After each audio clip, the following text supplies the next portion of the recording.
everyone. Welcome to the Trying Guard Podcast. I'm your magnanimous host, Magnus X, and this from the lowly dredges of the earth, from the sticky undercrust of the ground beneath your feet, who has risen despite your best efforts, is my co-host, Lily Valor.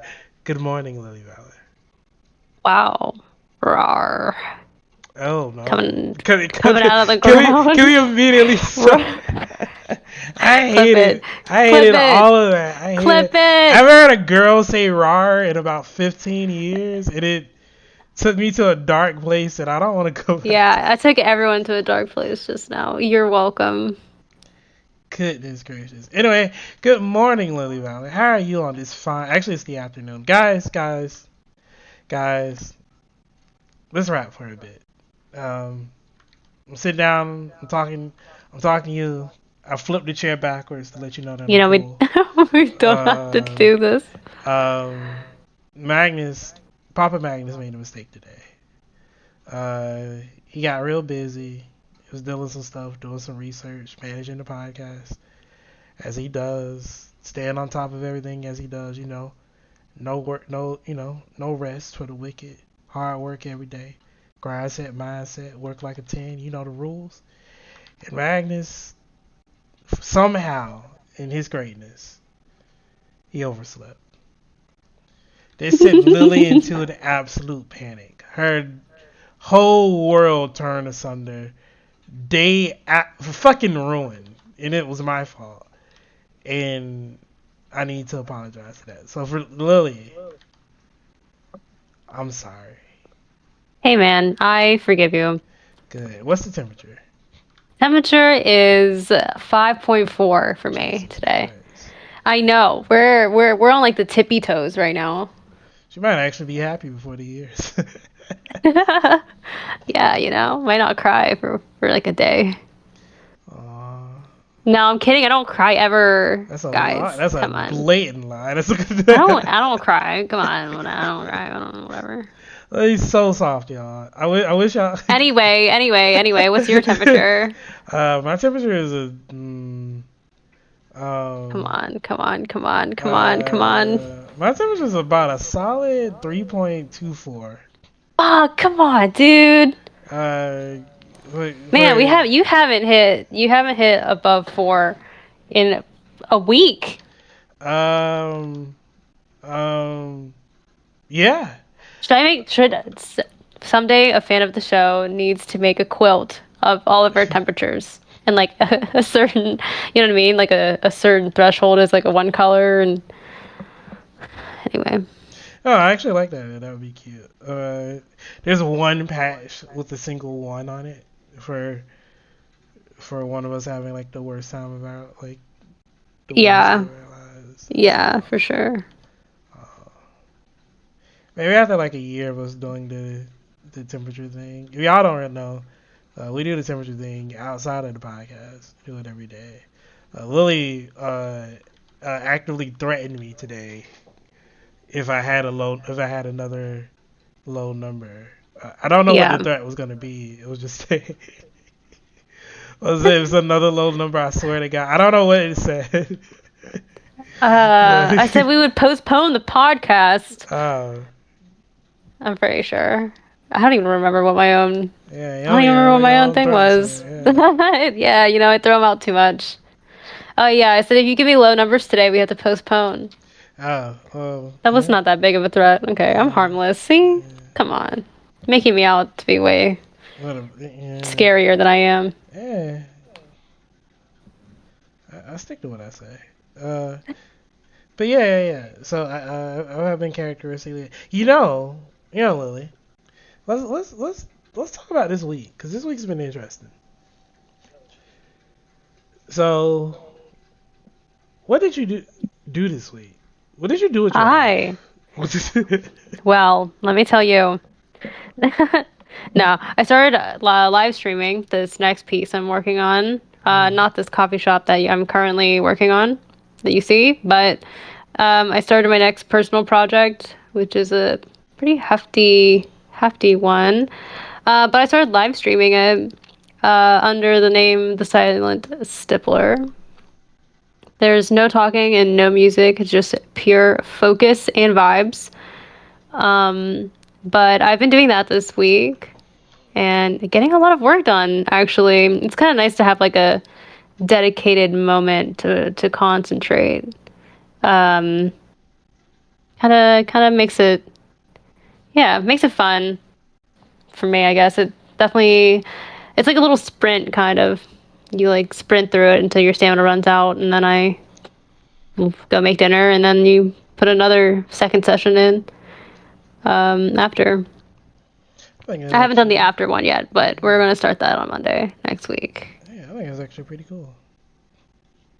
Yeah, I think it'll be cool to see the progress, and I think at the end it'll be kind of a really cool collection of just the progression of this piece, and that'll be the thing. But that's what I spent all week doing, just drawing on the internet. Mm. Actually, that's a lie. I also went out for coffee with my husband yesterday morning. We're doing whenever I was in college, I liked to do this thing where I would go out to different coffee shops with one of my friends. We would make a list of like all the different local coffee shops Mm-hmm. in the areas around us, and just week after week, we would just go and try it out and sit there and have our coffees and soak up the vibes and see which ones we liked, you know? And so my husband and I are going to do that now that we're back home in our hometown. Mm. But we're going to do that every week. And it's kind of a fun way to get some fresh air while also kind of doing something new and seeing new stuff. Mm. Yeah. How was your week? Awful. No, I'm just kidding. I knew that was coming. Oh, that's very sweet. I like that. That's very cute. I'm glad you two are developing little routines that y'all can do together. Uh, Usually I say something petty about I get it, you're happy in a loving relationship, but not today. Not today. That's growth, y'all. That's Magnas growth. Magnus growth. Learn something from it. Aw. It's uh, okay. Your ego has a band-aid today. I was in the dilly old dumpster. Aw. I was trying to, like, as you were saying this, I was trying to figure out what the hell did I do this week, and I can't remember. Um, To be honest, yeah. I can't remember either. No, I'm kidding. Uh, Yeah, I feel like you worked a lot. Well, you no. also did some work on your projects. Uh, I wrote That'll this be. week. A lot of my projects have gotten stalled Yeah, that happens for sure. for reasons. Creative projects have gotten stalled. You know the thing that happened to me this week. One, I watched more Avatar, the live Oh action. yeah. Um, Oh, nice little follow-up. it's still, it's still a Not your show. favorite? Someone said something to me about it that I think is pretty accurate. When they say when the show doesn't try to be Avatar: The Last Airbender, it's good. It has like some interesting things in it. And when it tries to be Avatar: The Last Airbender, it's just bad because Avatar is a cartoon for kids, Yeah. and this is trying to I be can I can see that. yeah. So I watched that, and then uh I slept a lot. I recovered from being sick. Hopefully, Hmm. I I then I just struggled. Oh. Lily knows this. Y'all don't know this. I DM'd for the first time an RPG campaign with Hmm. Lily and some friends of the show, and it was really fun. Uh, It was really fun. You did a good job. I wasn't surprised though. You uh, know, for someone who claims to be a narrative genius, I would hope that you can carry a good plot line. well, it's hard because I think the hard thing about doing DMing RPG stuff is okay. So here, I'll tell you my two biggest concerns about doing RPG stuff. One is that me and Julie are very different RPG people, Hmm. and two is that Like stylistically. yeah, because Okay. Julio's a lot more like, what do y'all want to do? What do you, Yeah. and he gives a lot more freedom. He's like, and there's a lot more breathing room for y'all to like do stuff. And for me, it's like, all right, You stop fucking are, around. yeah, you're like guiding us through this like not like predetermined situations, but like kind Yeah, of. yeah, And like a lot of like the little interactions, like conversations we have with each other or like other characters in the story, like kind of supplemented. But like the main bulk of what happens, I think, is already decided by you. yeah. Where it's Which like, honestly, I kind of like that too. It is a different style. I yeah, didn't realize, but it is. yeah. And then I think the other thing is that when we do campaigns with Julia, friend of the show, Julia, who, if you're listening, hi, Julia. They tend to be like they tend to get pretty silly.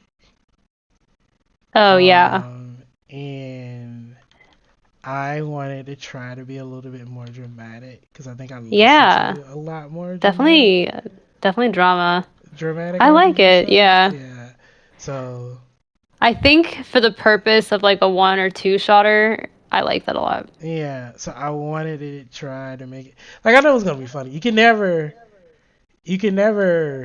ever in all of history make a Dungeons and Dragons or like RPG campaign entirely serious the whole way Right? through, Yeah, of course. because you have people who are idiots who are and people want to have fun and make jokes and stuff, and Yeah, that's totally fine.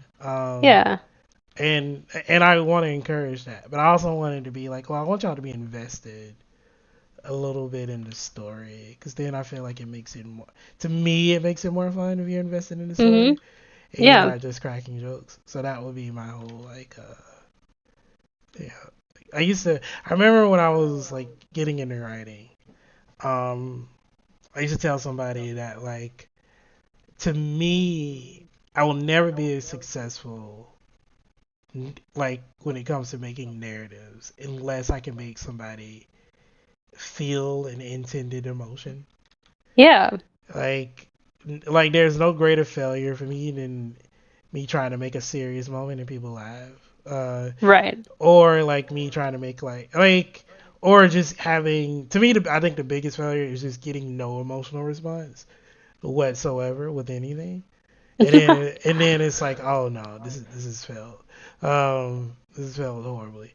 So to me, a big part of it is going like, okay, what can I do to get other people emotionally invested in this thing that I've made up?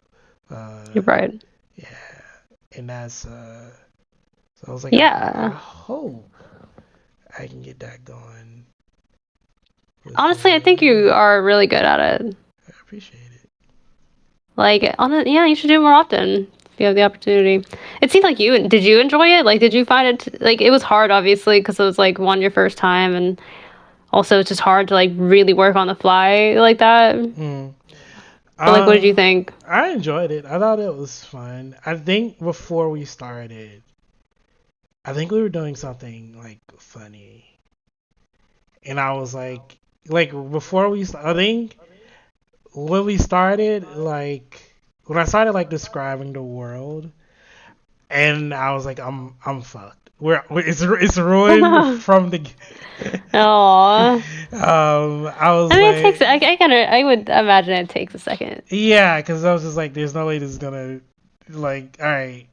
I was already pivoting in my head of like, all right, just go with the flow. Uh, there's no way this is gonna have any sort of stakes or drama to it. Yeah. And then before that, we had to like discuss the rules, and I was like, yeah, I was like, I want to make the rule system really easy and simple, so it doesn't slow down the like storytelling part. And then I think once we got to the bar part, I was like, all right, I think this is gonna work. I think this is gonna. Yeah, in a way, the bar time kind of helped you to maybe brainstorm some other stuff in the meantime. The bar part just allowed me to see, just allowed me to let y'all play around a little bit. Yeah, which that's actually not a bad idea because then later on, there's moments of drama and Yeah. moments of like, oh shit, or just like, yeah. Also, you're just really good too at the just like a theater part of it, like the Mm. performative part of it. Um, which I think it really adds to it too. It was cool, very dramatic indeed. Thank you, thank you, thank you. I like the drama. Uh, Yeah, definitely dramatic. That's definitely with Julia's. I definitely feel a lot like it's a lot more lighthearted and mm, like friendlier. mm, Yours definitely was like definitely like an more like an experience. Like yeah, coming into a theater and all the lights are dim, and then you watch this whole thing play out on a stage, and then then you leave and you're like, wow. yeah, that's kind of the vibe I wanted. I wanted it to be a thing where it's like I want to be a thing where like y'all might actually die. Like Well, yeah, um definitely could. Definitely had some yeah, close calls so far. yeah. I really thought y'all were gonna die in the whatchamacallit, in the bar. Me too. Yeah, but yeah. Me too. So that was my week. I think the cool thing that I really like about doing stuff like RPGs and writing and things like that, like narrative writing, or just like these things are tangentially related to stuff Yeah, that I like doing, but they aren't necessarily the thing that I want to do. Is yeah, that they allow me to like flex a different muscle group.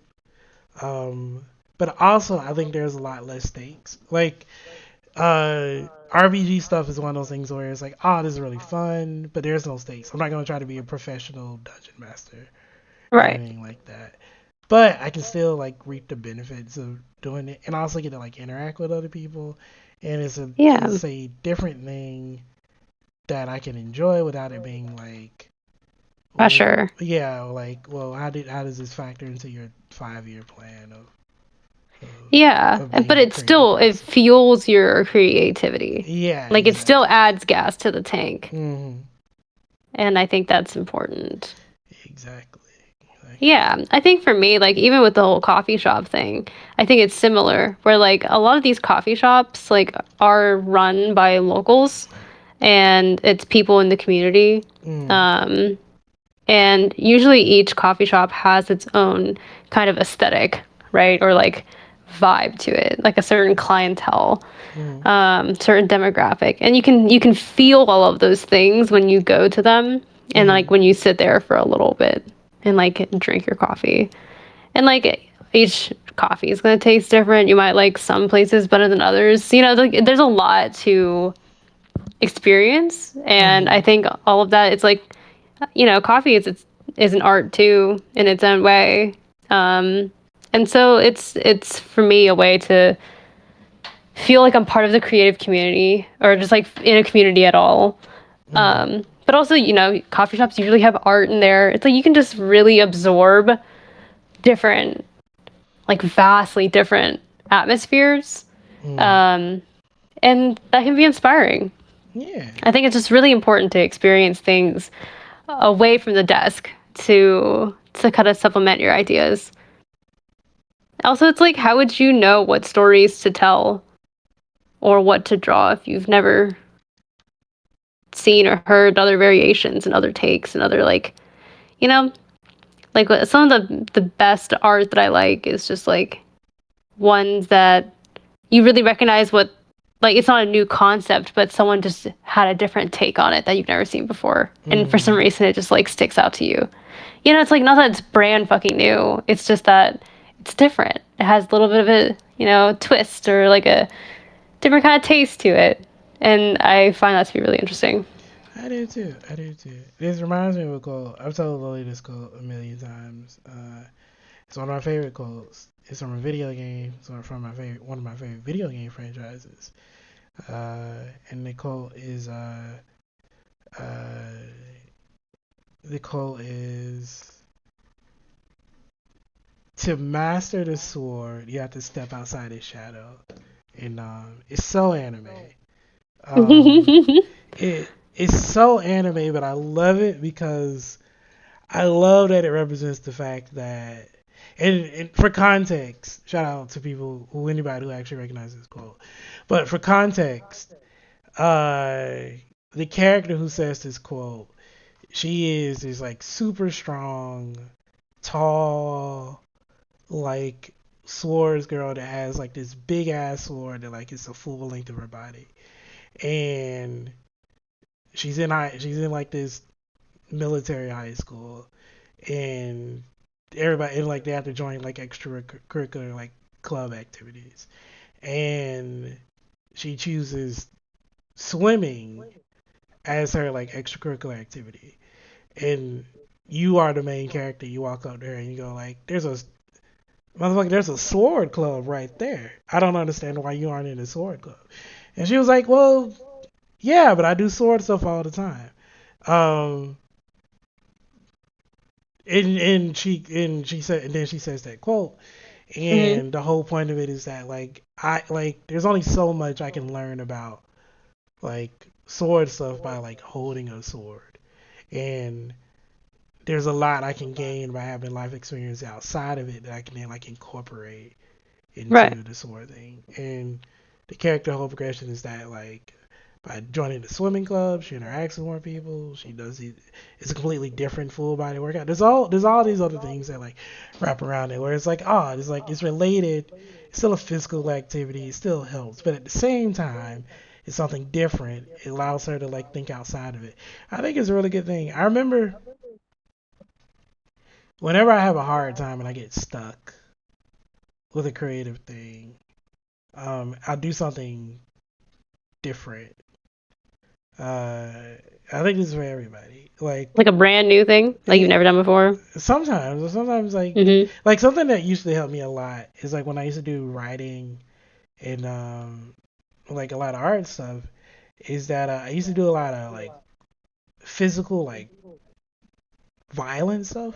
Hmm. Okay.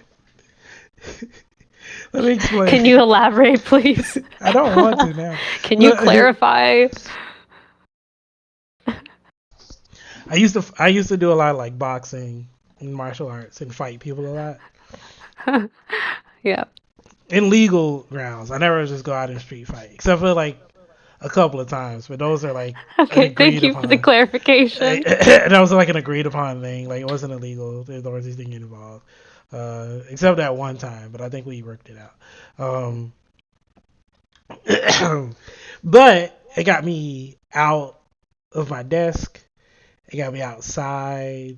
I'd see like I'd walk to the gym and like see nature and think of like new stories and stuff. And then by the time I got back, I'd feel less exhausted. I feel like I wanted it to be back and I wasn't just trapped there. Right. And it was great. Yeah, sometimes it takes a second to like get build into that. I think another thing that's really important is when you start drawing, when you start doing art stuff, there is this compulsion in you that you want to be like a certain type of other artist because you admire them. Right. Where you go like, oh, I want to draw anime style, and there's this anime artist that I really like, and Right. And then I you want to start do. calling yourself an anime artist and then yeah. And I think what happens is that there's this feeling like you're behind them and it's impossible for you to To catch catch up. up. And in some ways, I think that's true. Where if you try to follow the exact path way that this person has went, there's a good chance that you aren't going to do the thing like Yeah, I mean, like because you're always your life isn't identical. yeah and you We don't know what other factors they have going on, or like what was part of their upbringing, or who they knew, and the kind of environment they were in. Like all of these things contribute to someone's creative journey, yeah. and so yours is going to be different. There's a marketing guy and he talks about and he talks about how People always ask him like, "How do I be successful?" And the first thing he says is like, "Find what you're good at." I know this is such a hard question thing to like It is, but conceptualize, that's right. but I think it's a very honest thing because I think what happens is it's very easy for you to like find things that you admire in other people. It's very hard for you to like look internally and go like, what am I good at? What is a skill that True. I have? But I think it's gonna take a minute. It's gonna be hard, and it takes a lot of like internal reflection. But the cool thing that can happen, and I say can because this happens to everybody, is that if you figure out like not only what you're good at, but what just like attunes to you, like what feels right and natural, and what not only feels right and natural, but like people respond to. When you figure that out, then that's like step one, and then Right. step two is the cool part.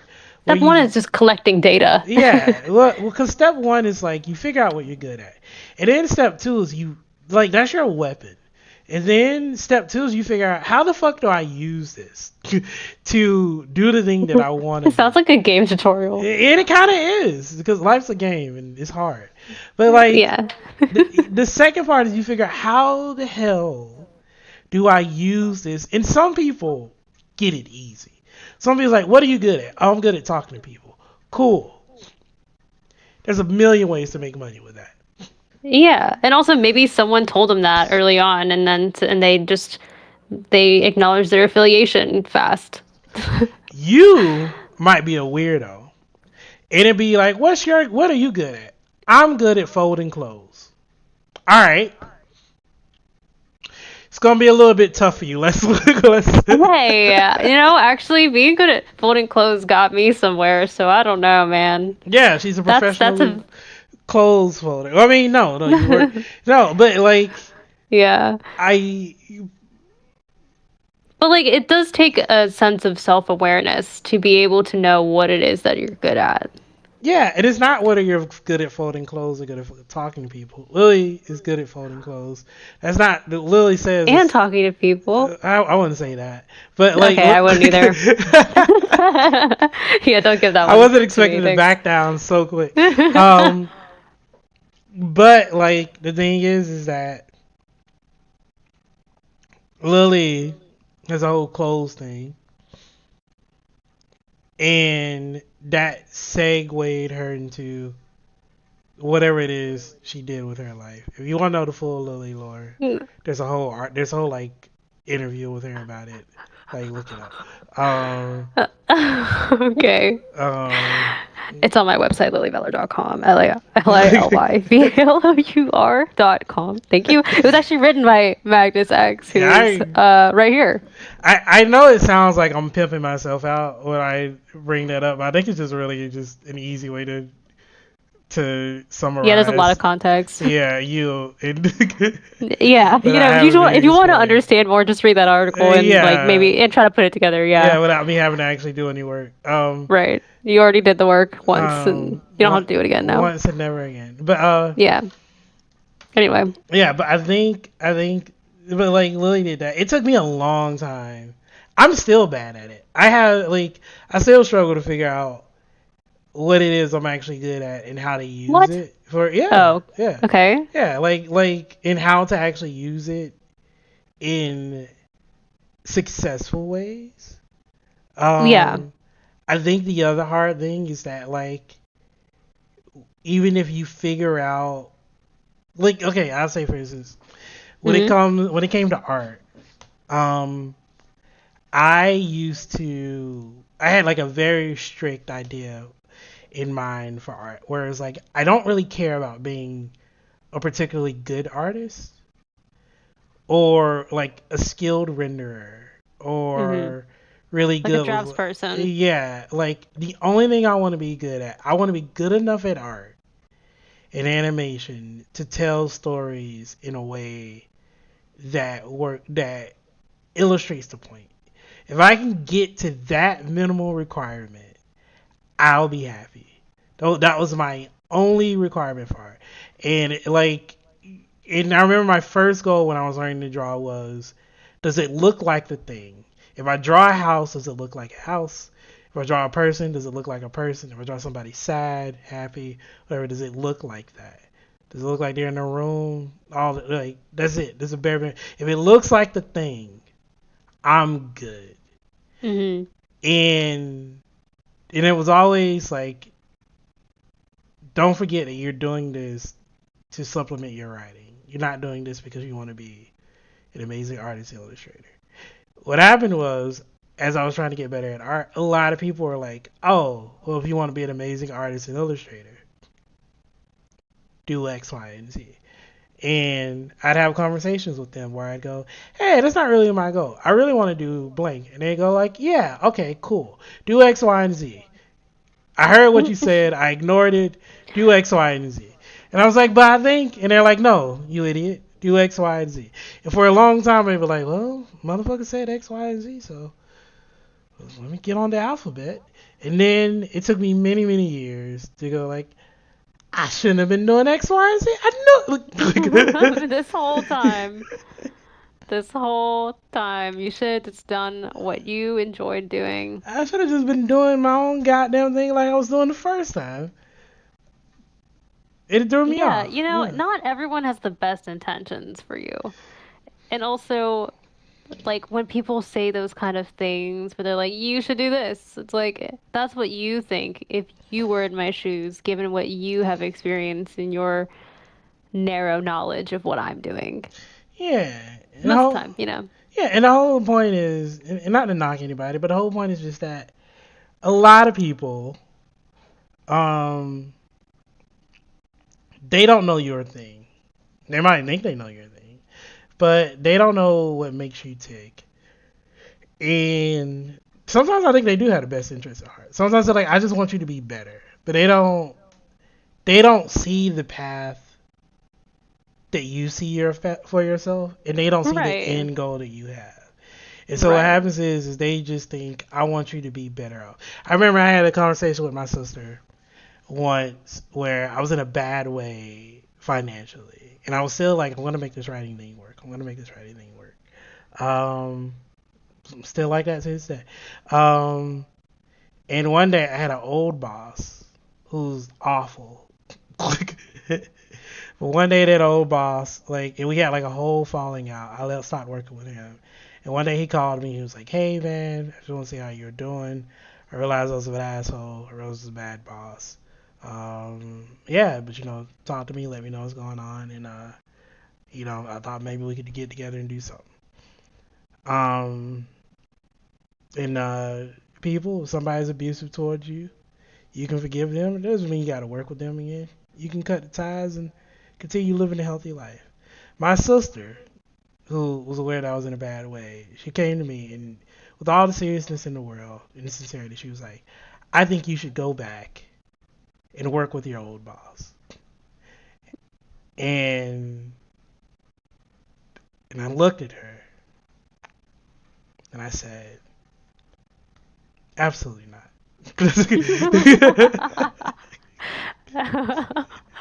I knew it was coming and it was still great.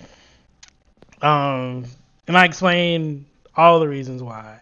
And she seriously was like, "You should really think about it." Like, she was really, really like on the whole, like, look, I know he wasn't a great guy. It was weird. It's like when your friend tells you should date a guy because you don't know if he'll ever be somebody that handsome again. It's like, I can have standards. Jesus Christ. Yeah, also Um, maybe like, I'm not worried about that. yeah, I'll be fine. You're more worried about this than Yeah, me. I'm good without that. Yeah. So that whole situation happened, and but it was one of those things where it's like, in her mind, she was like, "Hey, you were doing a lot better when you were with him than you are now. Maybe, Oh, I yeah." see. And she Okay. was like, "So maybe you need to be with him." And the intention was good, Right. but But like the desire to make writing your thing yeah, isn't something that like, for example, in this instance, your sister doesn't she doesn't have that feeling. yeah, That's like not her passion or pursuit or dream or anything like that. And so like for her, of course it's not that important. Yeah, and it's And then not. with people too, it's like people, especially like people who don't do art, telling people what to do. Mm, Like and like it's hard, especially when it's like your parents or your own friends or whatever. yeah. But they don't want it as badly as you do. They don't know what that's like. Hmm. And so they're not going to make decisions based on having that dream, in the forefront of their mind. Yeah, and So, and the other thing is, in my gullible, happy-go-lucky no. viewers, is that just because you're gonna think you're good at something, you're gonna think it's your thing, and a lot of people are gonna, many people are gonna tell you, hey, buddy, pal, Lily, maybe this isn't your thing. I know you think it's your thing. Maybe you need to rethink your thoughts, because I don't think this is your thing. And sometimes they're gonna be right, and sometimes they're gonna be wrong. And Right. And you kind of had to figure that out, I guess, for yourself. yeah, and it's gonna be hard, especially when more people did not say, "Hey, I don't think you're on the right track with this." But I think that's like the difference Yeah, between being stubborn and just like having belief in yourself. yeah, Like if you really believe in it and like you are seeing returns and you are keenly aware of how you are showing up to do mm, the thing, then like no one can stop you. But then yeah, at the same time, if you're being stubborn and like you're not even putting in the work to become great at this thing that you want, and it's like it's like a false illusion, I guess. Like maybe this isn't what you actually wanted, but like you can't let it go. And so now yeah. you're just stuck to it. And so that's why you refuse to let it go. There's like different ways of like um yeah. It can just go so many ways of like people telling you whether or not it's your thing or that you're good at it. I think it really comes down to like if this is really what you want, definitely um no one can no one can really tell you otherwise. It's true. I know. It's important, but it's important to have people you trust, I think, is also what that comes down to. That's true. I agree with that. Some people you should listen to sometimes, and some people you definitely shouldn't. That's also unfortunately very true. A lot of people. And it gets harder to tell when to listen to people, especially depending on your situation. There are times when, like, you're in a bad place, you may feel more inclined to listen to people True. You're just in a, because yeah, you're in a a state. lower state. Yeah. Yeah. Yeah. But it is pretty nuanced, though. So it's just like kind of just being mindful about that. And just being aware, I guess, that there's like different nuances. And so, like, for example, someone else the other day asked if they could give me ideas about something I was drawing. And I was Mm, like, yeah, I'd love to hear your ideas. And this was someone who I'm like, yeah, definitely would love to hear your ideas. But, like, was I planning on changing anything after that? Like, no, not really. But I did value this person's input. mm, And so, like, even though I chose not to really internalize it or like change my drawing based on what they said, mm, like, it does still mean a lot to me that I like heard what they had in mind. But then there's some other people where I don't need their input at all and I don't care to have it. And it's like not a mm. reflection of them as a person and just like it's just kind of facts. Like that person's input on my art does not change the process of it whatsoever, and that's just how it is. Yeah, I give Lily feedback on how to improve her art all the time, and she never listens, not Yeah, once. and that's cool. I definitely like hearing your opinion. I just simply don't care. Yeah.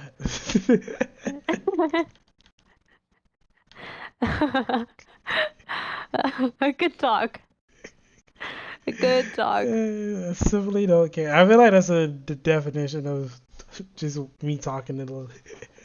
Damn. Yeah, it's probably true, uh, honestly. But yeah, but like you're my friend. You're my friend. And whenever I need your opinion, I know you would give it to me and you would give me it for real, and genuinely. But, you know, you're not the person I go to ask whether my art is good or bad. yeah, Let's just, yeah. I don't go to anyone for that yeah, because my art's good. I don't worry if it's bad. yeah. It's like me going to Lily about anything in my life ever and getting her opinion. Like that, like, colossal waste of time. Like, why would I do? Yeah, if you need to be shut down, then like, hey, hit me up. Yeah, No, I'm so supportive. yeah, I'm so supportive. yeah. But you don't need my pity, you know what I mean? That's the difference too. We, yeah, we're doing it out here. We're doing it. We're Yeah, we're doing our own art. Like everyone is their own artist. Like yeah, we can all exist. It's really fine. it. So I gave a tutorial on look.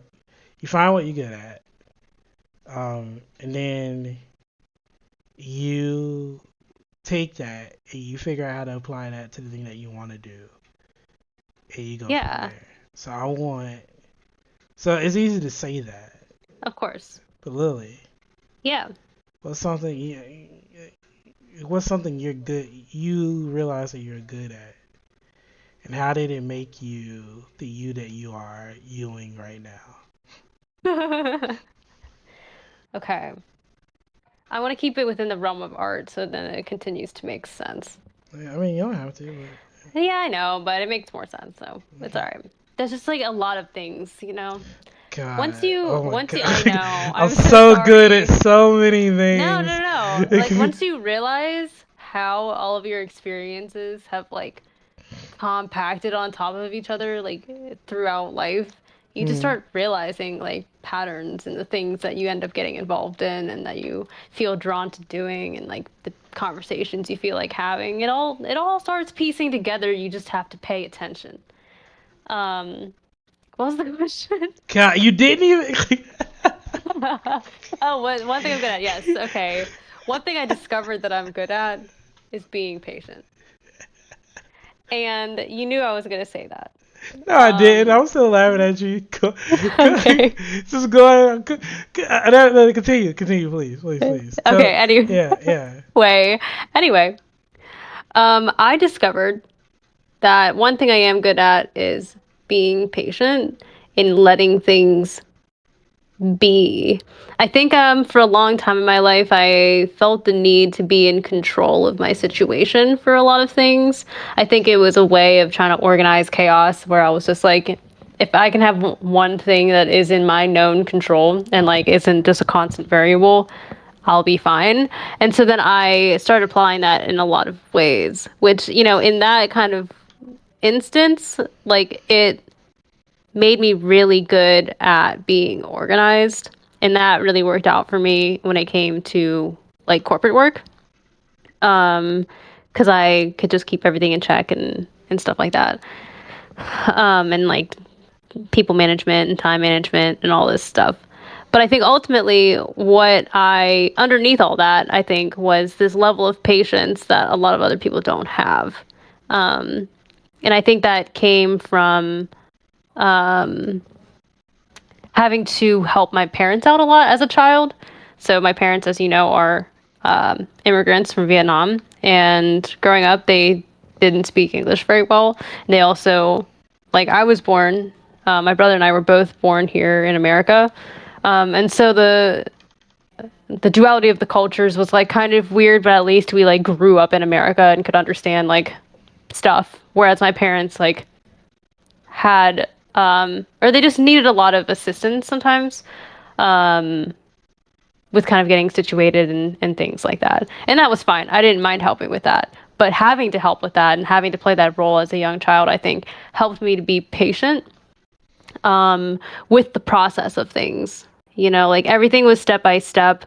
Everything was just like, okay, this thing needs to come first, and then we'll get to this other thing. And like, reading through forms, I didn't understand all these big adult words, but I understood like, okay, we have to go through the first page and like understand what we can, and like just try and get a grasp of all these things. And so I think I carried that with me a lot. Also, my parents used to have a bit of a strong Vietnamese accent when they spoke, and so then a lot of times I had to kind of help facilitate the conversation. And so that made me learn a lot of things very fast as a child. But then, it does take some time to stand there and kind of like figure out this conversation back and forth, and so there were a lot of moments I think that I had to experience where I just had to be patient with it all and, Hmm.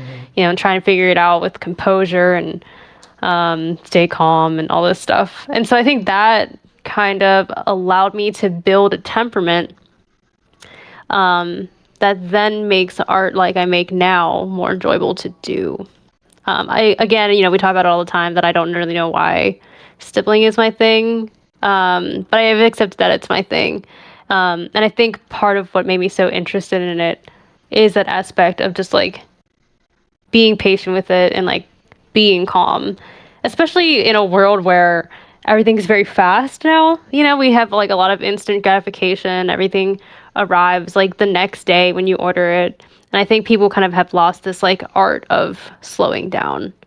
Um, and so that was one thing that I didn't realize I was good at for various reasons until probably I started drawing again more recently. Drawing will expose that for you. Or other creative things. Right. Yeah. I mean, do you feel that way with the storytelling stuff? Or like, did you, like, at what point did you realize this was something you were good at? Like, do you think you're good at it? Do you consider yourself good at it? Uh,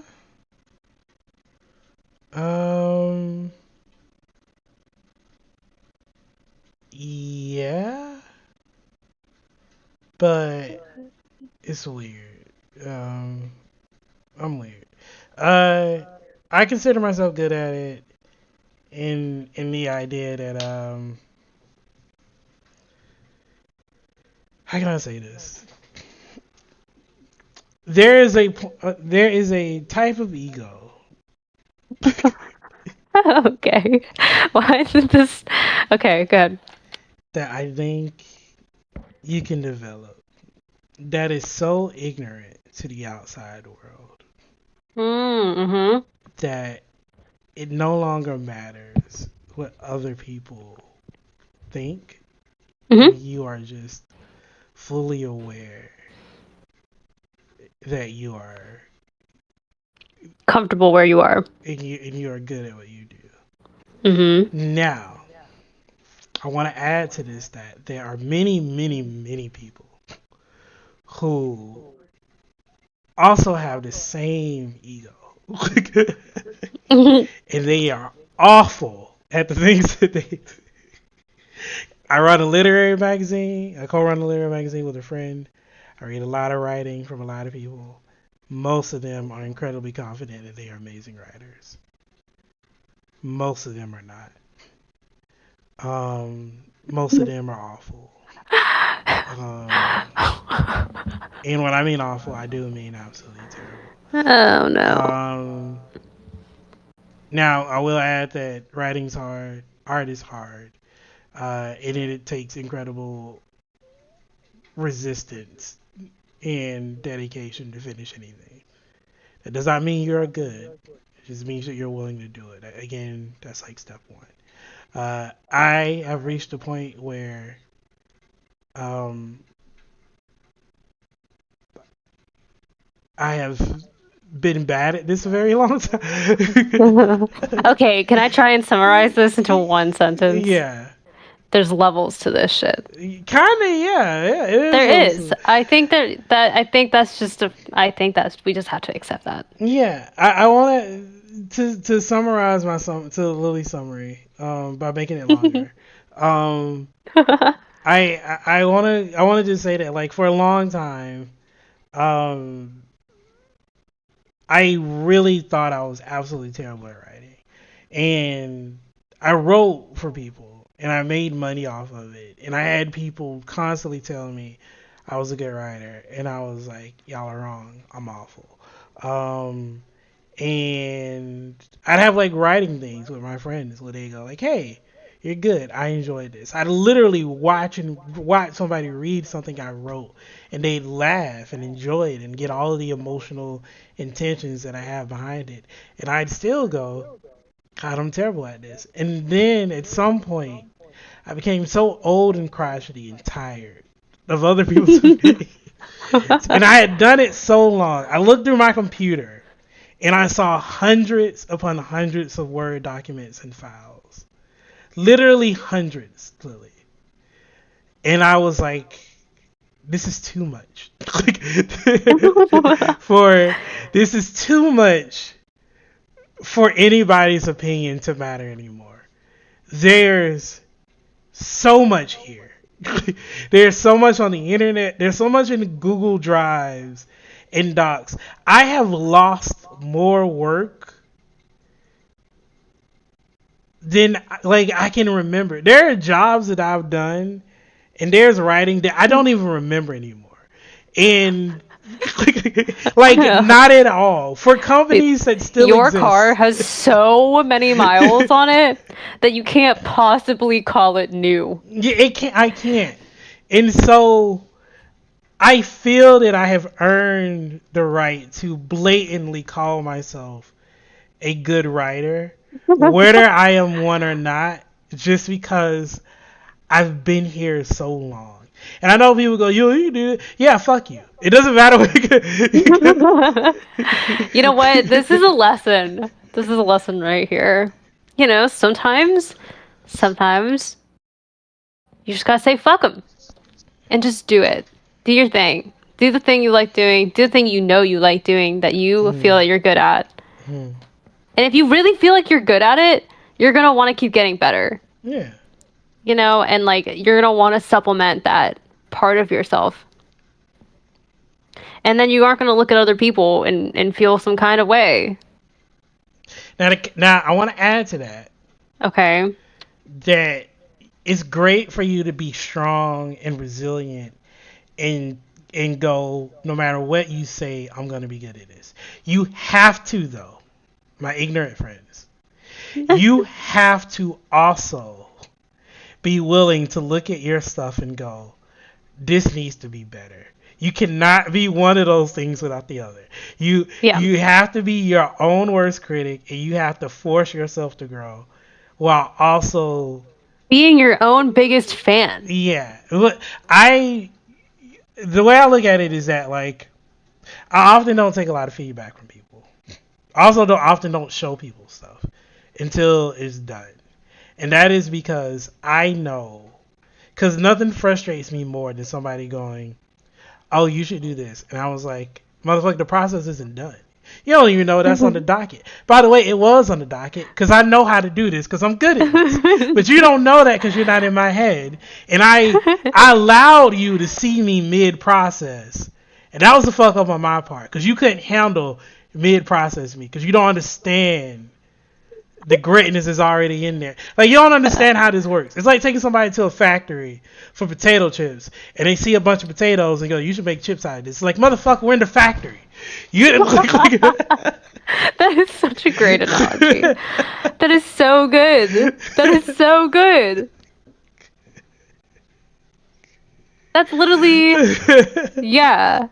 That reminds me, and like, I love my mom, of course, but that reminds me of the time after all these years of drawing with ink, only black ink, after I drew a flower for the first time, my mom called me to tell me that black ink is my specialty. I was like, yes, Mom. Yes, it's been my specialty. Thank you for catching the fuck up. I love you, Mama. I would never say that to you. Of course. It's okay. It'll be all right. But yeah, you're literally in the place. Yeah. And yeah, it's just silly. It's just silly. But you know, I think it's hard too, because in the beginning, I think it's hard because when you're trying to get good, like you are, like your measure of what's good is whoever you think is ahead of you or like better than you or like, you know, but I think it's hard to also understand the nuance of that. Mm-hmm. Like, for example, like I follow some painters on Instagram, like oil painters, and like I've never oil painted in my life and probably wouldn't ever. I don't know. It's not, there's nothing wrong with it. I just wouldn't.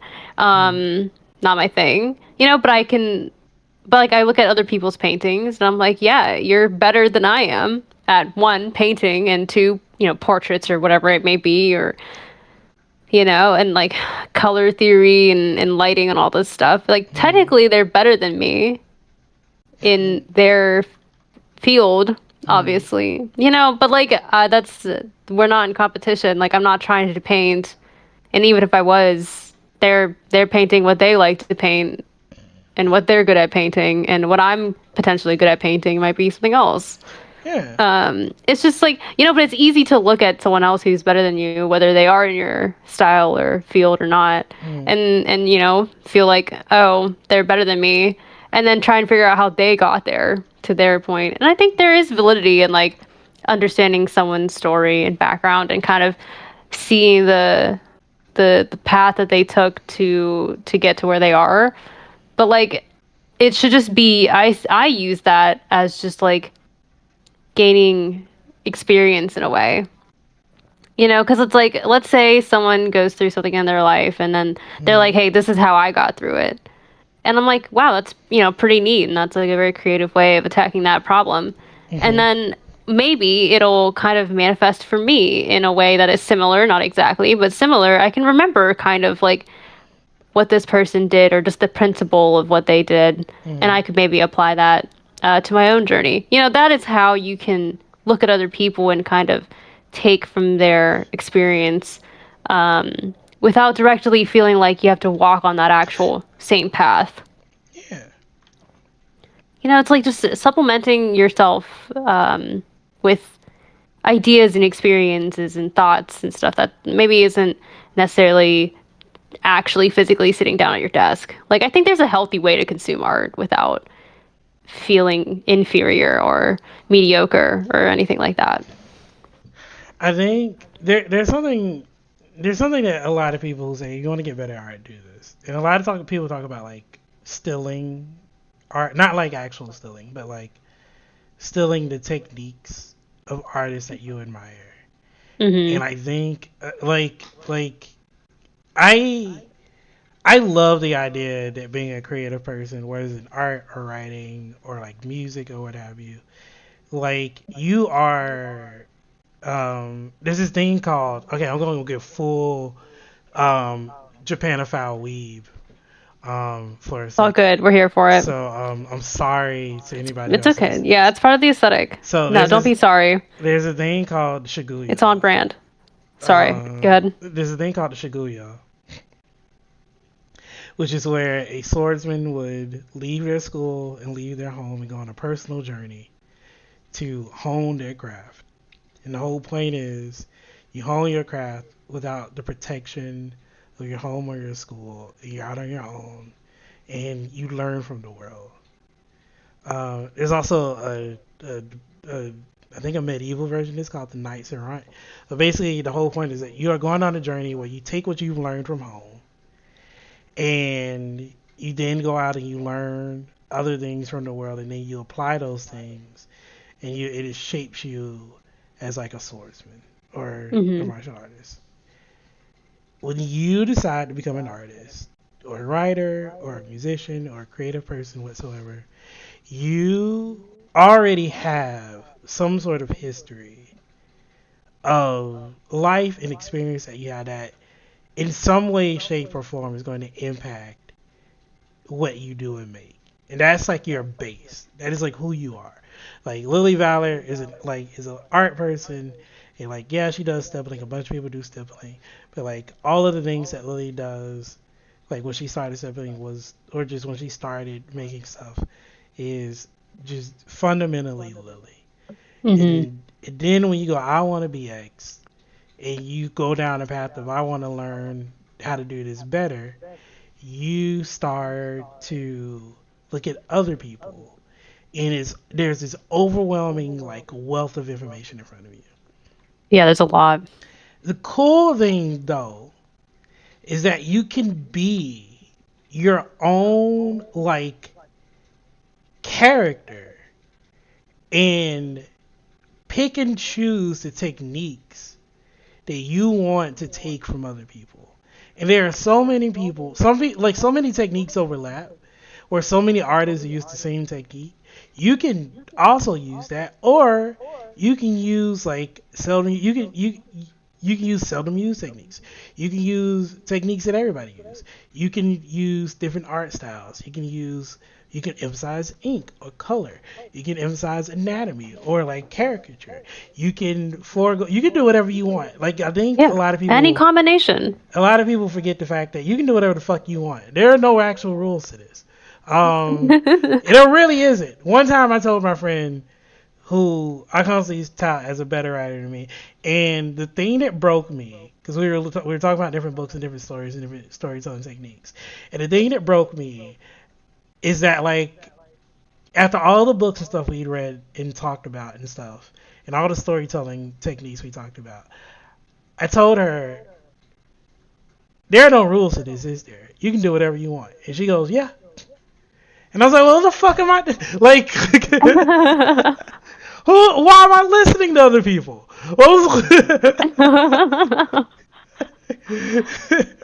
Yeah, I mean, I think there's a difference too in like looking at other artists and being like, oh, that technique is interesting versus I have to do this technique. No, yeah, it's If, never, you know, like yeah. it's all, yeah, there's like there's definitely a balance between like looking at other people and yeah, I think it's like I want to say it's a fine line, but it's like really not that fine. I feel like it's a pretty thick line between like doing something out of interest and doing something just because you feel like you have to. There's a big, like, I can't stress enough. I cannot stress this enough for anybody that wants to do art. This is like for anybody that wants to do anything and get better at it. This is your own personal journey. And it's going to be particularly unique and different for you compared to other people. And it's going to feel hard when you start to notice that you're veering off other people's paths, and some people are going to grow better than you. Some people are going to get better faster. Some people are going to surpass you. Some people are going to develop techniques and skills that you haven't even tried yet, and they're going to do it amazingly. And you're going to go like, I couldn't do that if I started right now. I couldn't possibly do that. And there's going to be the impetus to go, am I bad because I can't do these things? And you have to remind yourself why you're doing what you're doing, what it is you want to get out of it. And is it the same thing that this other person that you're noticing that's doing quote unquote better than you doing? And if it's the same thing, then take a minute, see what techniques they're developing, see if it's something you want to incorporate your style. But if it's not the same thing, acknowledge it and admire it, and then go, cool, I respect what you're doing, and I'm going to keep doing my own thing. Yeah. And it's going to be hard. You're going to get distracted. There are going to be times when you go like, oh, I want to try something else. And try it. Try a bunch of shit. You can do whatever you want. Try literally everything. Just don't feel like if you reach a roadblock or you reach a slowdown, that means that you're doing something wrong. It probably just means that whatever they're doing that's working for them is not working for you. Now, also, some shit is just meant to be hard. Yeah, and I was gonna say some stuff you're just gonna be bad at. Some shit's just gonna be harder for you than others. And yeah, and I think there has to be a point where you can just accept that it's okay to be bad at something, especially if it's not something you care to be good at. Like I think sometimes people also think they need to be good at all these different things, but like you don't. You don't have to be good at everything. You can just be good at the things you want to be good at and that you like being good at. And we talked about this before, but if you suck at the thing that you want to be good at, sorry. It's okay. No, it's okay. It's fine. It's fine. No, it's okay, but I'm just saying, it's okay to suck at the thing you want to be good at. It's gonna be harder for you. And yeah, and you know what? If you just stuck at it forever, that's okay too. Whoa, if relax. It's just I mean, if you just want to enjoy it, it doesn't always have to be good. The goal isn't always to be good, but if your goal is to be good, then yeah, put in some work. Put in some work. It's just like, okay, if you want to be really good, you can't just let comparing yourself to other people get you down. I hate that so much. Yeah. Honestly, you want to get better. There are so many other stipplers that are arguably better than me. And, like, I don't know. That's fine. It doesn't, like, hurt my existence, It's okay. It's really fine. And if anything, I consider them my friends. And I'm going to say, if there are people who are better than you and you cannot sleep at night, it haunts you. It burns into your soul. and you're like, I fucking hate that this person is better than me, then you have a different journey to go on where you need to destroy this person. You need No, to you need to learn how to let go of your resentment. Yo, fuck it. Lean into it. If it makes you a better artist and you're enjoying, if being a hater fuels you in a way where you enjoy Keep it to yourself, it, though. If you're a hater, just don't post about it. Yeah, don't yell at this person and go, I'm a hater. I'm hating on you. I'll destroy you. Actually, maybe do that. Like, don't be rude about it. But it depends on. But if being a hater fuels you to the point where you're gonna do the thing, you're gonna do the thing better. Hate, like, hold that hate in your heart and let it flow through you. Okay. Okay. That's just like, okay. Hold on. Let me just describe this dynamic. Okay. We're both trying to fuel a fire. I'm gently putting some pieces of wood down in a nice little, like, triangular cone sort of shape, okay? And we got a nice little fire that's in control that can burn for a little while. Magnus over here has straight up gasoline in a bucket that you just dumped. And there's two different ways of fueling the fire. One lasts longer than the other, is all I'm going to say. Get more gasoline. What the fuck is wrong with you? No. That's a whole other episode. Do what works for you, man. Lily, are we the best in the world? We are. All right, we'll see you guys next week. Bye.